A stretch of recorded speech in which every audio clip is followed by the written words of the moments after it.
പത്തനംതിട്ടയിലും വ്യാപകമായ നാശനഷ്ടങ്ങൾ ഉണ്ടായി. റാന്നിയിൽ ശക്തമായ കാറ്റുണ്ടായി. ഈ കാറ്റിൽ ഒരുപാട് നാശനഷ്ടങ്ങൾ രേഖപ്പെടുത്തിയിട്ടുണ്ട്. പ്രത്യേകിച്ചും മരങ്ങൾ കടപുഴകി വീണു, വൈദ്യുത പോസ്റ്റുകൾക്ക് തകരാർ സംഭവിച്ചു. പത്തനംതിട്ടയിൽ നിന്ന് ശ്രീരാജ് ബാബു ഉള്ളത്. ശ്രീരാജ്, പറയാൻ വിവരങ്ങൾ. സേതു, ഉച്ച പിന്നിട്ടതിന് ശേഷം കനത്ത മഴ പത്തനംതിട്ട ജില്ലയുടെ മലയോര മേഖലകളിലാകെ ഉണ്ട്. പത്തനംതിട്ട, റാന്നി, വളശ്ശേരിക്കര, കോന്നി, കുമ്പഴ അടക്കം പല സ്ഥലങ്ങളിലും ഇത്തരത്തിൽ കനത്ത മഴയിലും കാറ്റിലും വ്യാപകമായ നാശനഷ്ടം ഉണ്ടായിട്ടുണ്ട്.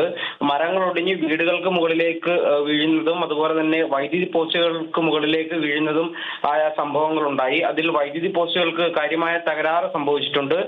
ഈ മരം കടപുഴകി വീണ് വീടുകളുടെ മുകളിലേക്ക് വീണു എന്ന് പറഞ്ഞെങ്കിലും വീടുകൾക്ക് കാര്യമായ നാശനഷ്ടം ഉണ്ടായിട്ടില്ല എന്നത് ഏറെ ആശ്വാസകരമാണ്. എന്തായാലും നിലവിലും മഴ ശക്തമായി പെയ്യുന്നുണ്ട്. പല ഇടങ്ങളിലും ശക്തമായ കാറ്റാണ് പ്രധാന വെല്ലുവിളിയാകുന്നത്, പ്രധാന ഭീഷണിയാകുന്നത്. ഇത്തരത്തിൽ മരമടക്കം വീണ് റോഡിലെ ഗതാഗതം മുടങ്ങുന്ന സാഹചര്യം ഉണ്ടായി പലയിടങ്ങളിലും. പിന്നീട് ഫയർഫോഴ്സ് ഉദ്യോഗസ്ഥരടക്കം എത്തി മരങ്ങൾ മുറിച്ചു മാറ്റിയ ശേഷം മാത്രമാണ് ഗതാഗതം പുനഃസ്ഥാപിക്കാൻ കഴിഞ്ഞത്. എന്തായാലും ജില്ലയുടെ മലയോര മേഖലകളിൽ ഇപ്പോഴും പലയിടങ്ങളിലും കനത്ത മഴയാണ് പെയ്യുന്നത്. സേതു. ശരി ശ്രീരാജ്, ഓക്കെ. ശ്രീരാജ് ബാബുവാണ് വിവരങ്ങൾ നൽകിയത് പത്തനംതിട്ടയിൽ നിന്ന്.